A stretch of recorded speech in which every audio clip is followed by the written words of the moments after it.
ഈ അഗ്നിപഥ് എന്നുള്ള പദ്ധതി ഇന്ത്യൻ സേനയുടെ വലിപ്പം കുറയ്ക്കാനായിട്ട് ഉദ്ദേശിച്ചിട്ടുള്ളതാണ്. ഇന്ത്യൻ സേന ഉൾപ്പെടെയുള്ള ലോകത്തുള്ള എല്ലാ സേനകളും മെലിഞ്ഞു വരികയാണ്. ഡയറ്റിങ്ങിലാണ്. സേനാസ് ആർ ഓൺ ഡയറ്റിംഗ്. അത് അമേരിക്കൻ സേനയിൽ ഇപ്പോൾ ചൈനയുടെ 27 ലക്ഷം ഉണ്ടായിരുന്നു, അവരിപ്പോൾ 20 ലക്ഷം 19 ലക്ഷം ആക്കിയിട്ടുണ്ട്. അവർക്കും 13-12 ലക്ഷത്തിലേക്ക് കുറച്ചുകൊണ്ട് വരണം. അവർക്ക് എളുപ്പമാണ്, സ്വച്ഛാധിപത്യമുള്ള രാജ്യത്തെ പോടാ എന്ന് പറഞ്ഞാൽ പോയി, അത്രേ ഉള്ളൂ. പക്ഷെ നമുക്ക് അങ്ങനെ കുറയ്ക്കാൻ പറ്റില്ല. കഴിഞ്ഞ 25 വർഷമായിട്ട് ഇന്ത്യയുടെ സേനയുടെ വലിപ്പം കുറയ്ക്കാനും, വലിപ്പമല്ല ഇന്ന് യുദ്ധങ്ങൾ നിയന്ത്രിക്കുന്നത്. യുക്രൈനിൽ നമ്മൾ കണ്ട കാര്യമാണ്. എന്തുകൊണ്ടാണ് റഷ്യ പോലെയുള്ള ഒരു മഹാശക്തിക്ക് 6 മാസമായിട്ടും ഒരു മാന്യമായ രീതിയിൽ അവിടുന്ന് പുറത്തു പോകാൻ കഴിയാത്ത? എന്തുകൊണ്ടാണ്? യുദ്ധം ജയിച്ചു എന്ന് അവർക്ക് പറയാൻ കഴിയുന്നുണ്ടോ? ഇല്ല. കാരണം എന്താണ്?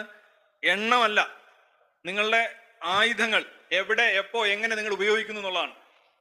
അത് വളരെ പ്രധാനമാണ്. അപ്പൊ അതുകൊണ്ട് വലിയൊരു സേന എല്ലാ സേനകൾക്കും ബാധ്യതയാണ്.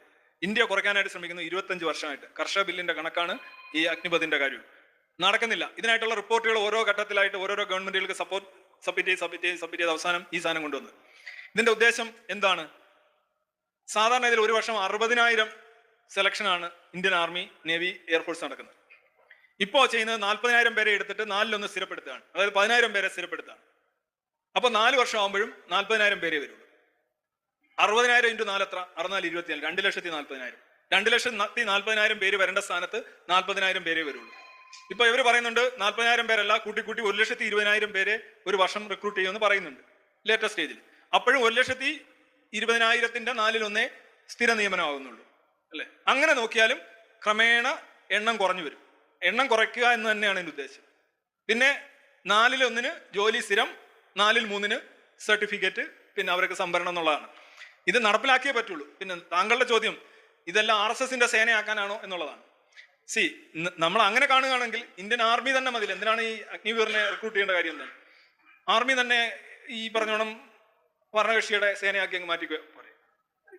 ഈസിയർ. അവരെ ഈ പറഞ്ഞോണം സമ്മർദ്ദങ്ങളും കൊപ്പയെ കൊടുത്താൽ മതിയല്ലോ. വിൽ കൺവേർട്ട് ടു ആ പോസ്റ്റ് വേണമെങ്കിൽ നീ ഇത് വരണോ അത് വരണോ എന്ന് പറഞ്ഞാൽ നടക്കുമല്ലോ. എന്തിനാണ് പുതിയ ആളുകളെ തന്നെ കൊണ്ടുവരുന്ന ഒരു നോട്ട് നെസസറി. ഞാൻ അങ്ങനെ കരുതുന്നില്ല. അതൊരു ഗൂഢാലോചന സിദ്ധാന്തമായിട്ട് എനിക്ക് തോന്നുന്നുള്ളൂ. കാരണം ആർക്ക് വേണേലും ഇപ്പോൾ നിങ്ങൾ ഈ പറഞ്ഞ ആരോപണം ഉന്നയിച്ചത് കൊണ്ട് തന്നെ കേരളത്തിലെ പല മതസംഘടനകളും ജാതി സംഘടനകളും ഈ അഗ്നിവീറിന്റെ റിക്രൂട്ട്മെന്റുകൾ നടത്തുന്നുണ്ട്. ജമാഅത്തെ ഇസ്ലാമികൾ അവരുടെ അംഗങ്ങൾക്ക് എഴുതി കൊടുക്കുന്നു, അഗ്നിവീറിന്റെ റിക്രൂട്ട്മെന്റ് ഇന്ന ദിവസമുണ്ട്, നമ്മളെല്ലാം പങ്കെടുത്ത് അഗ്നിവീറായി മാറി നമ്മളുടെ കോട്ട കൂട്ടണം. കത്തുകൾ വന്നതാണ്. ഈ BJPയുടെ കോഴിക്കോട് ജില്ലാ ഘടകം അഗ്നിവീർ ആകാനുള്ളവർക്ക് പരിശീലനം എന്ന് പറഞ്ഞൊരു പരിപാടിയാണ്. ഇത് ഈ സാധനം ഇളക്കി വിട്ടതുകൊണ്ടാണ് ആളുകൾ ഇങ്ങനെ ചിന്തിക്കുന്നത് തന്നെ. ഇതുവരെ ഒരിക്കലും ആർമിയിൽ ഇങ്ങനെ പാർട്ടികളും ജാതികളും ഒന്നും വെച്ചുകൊണ്ട് സെലക്ഷനും റിക്രൂട്ട്മെന്റ് ഒന്നും ചെയ്തിട്ടില്ല. ഇപ്പൊ കുറെ വീതി വ്യാപാരം നടത്തുന്ന കുറെ അണ്ണന്മാരുണ്ട്, കുറെ പുരോഗമന എന്താണ് പറയുക, അവരിങ്ങനെ വരുമ്പോൾ ശരിയാണല്ലോടാ, അവൻ കയറിപ്പോയാൽ നമ്മുടെ എണ്ണം കുറയും, നമ്മൾ കയറിപ്പോയാൽ അവന്റെ എണ്ണം കൂടും. ഇന്ത്യൻ ആർമി എന്ന് പറഞ്ഞാൽ റിസർവേഷൻ ഇല്ലാത്തൊരു സ്ഥാപനം. അവിടെ ജാതി മതം ഒന്നുമില്ല, ഉണ്ടെങ്കിൽ എല്ലാം ഉണ്ട്. ഒരു ക്യാമ്പിൽ തന്നെ അവിടെ മുസ്ലിങ്ങളുടെ ആരാധനാലയമുണ്ട്, ക്രിസ്ത്യാനികളുടെ ആരാധനാലയമുണ്ട്, ഹിന്ദുക്കളുടെ ആരാധനാലയമുണ്ട്. അവരങ്ങനെ തന്നെയാണ് പോകുന്നത്.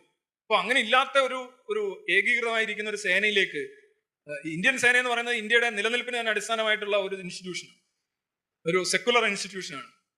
ഡൗൺ റൈറ്റ് സെക്കുലർ ആണ്, ഔട്ട് റൈറ്റ് സെക്കുലർ ആണ്. അങ്ങനെ ഇൻസ്റ്റിറ്റ്യൂഷനിലേക്ക് ഇങ്ങനെ ഒരു കണക്കും കാര്യങ്ങളൊക്കെ വെച്ച് അങ്ങനെയാണ് എനി റിക്രൂട്ട്മെന്റ് ഇങ്ങനെ ചെയ്തൂടെ?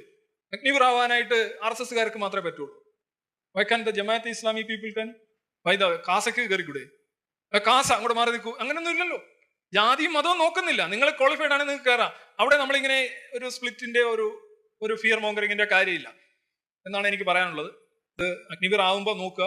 പിന്നെ ആരെങ്കിലും ഇനിയിപ്പോൾ ജാതി വെച്ച് കയറ്റുന്നെങ്കിൽ രാജ്യത്തെ സേവിക്കാനല്ലേ കയറിക്കോട്ടെ. എന്തായാലും ആ ഒരു ഇന്റന്റ് ശരിയല്ല എന്നാണ് എനിക്ക് പറയാം. അത് whether it is BJP or Jamaat-e Islami or വടവമ്മി.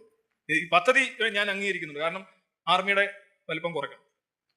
വലിയ ആർമികൾ ചക്ക ആർമിക്ക് വലിയ സാധ്യതയൊന്നുമില്ല. അതങ്ങനെ മിലിറ്ററി മൊത്തം മാറിയെന്നേ. ആരെന്ന് വെച്ചാൽ 750 കിലോമീറ്റർ അപ്പുറം നിന്നുകൊണ്ട് അവിടെ മുഴുവൻ അടിച്ച് നിരപ്പാക്കാം. ഇവിടെ ഞെക്കി കൊടുത്താൽ മതി. മൊത്തം മാറി, സംഗതി മുഴുവൻ മാറി. മൊത്തം ഇപ്പോൾ ടെക്നോളജി, അതുപോലെ തന്നെ ബാലിസ്റ്റിക് മിസൈൽ നിങ്ങൾ കാണുന്നുണ്ടല്ലോ. പല മരിയപ്പോൾ എന്ന് പറയുന്ന സ്ഥലത്തൊക്കെ എന്തുവാണ്, അവിടെ ചെന്ന് കഴിഞ്ഞാൽ പ്രേത നഗരമാണ് യുക്രൈനിലെ.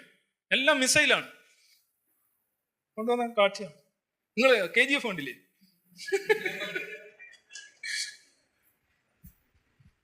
ഒരാൾ നിന്നാണ് ചുമ്മാ ഒരു തമാശയാണെങ്കിലും അതിനകത്തൊരു അർത്ഥമുണ്ട്. കാർട്ടൂൺ പടങ്ങളിലും ഒരു ആശയം കാണും.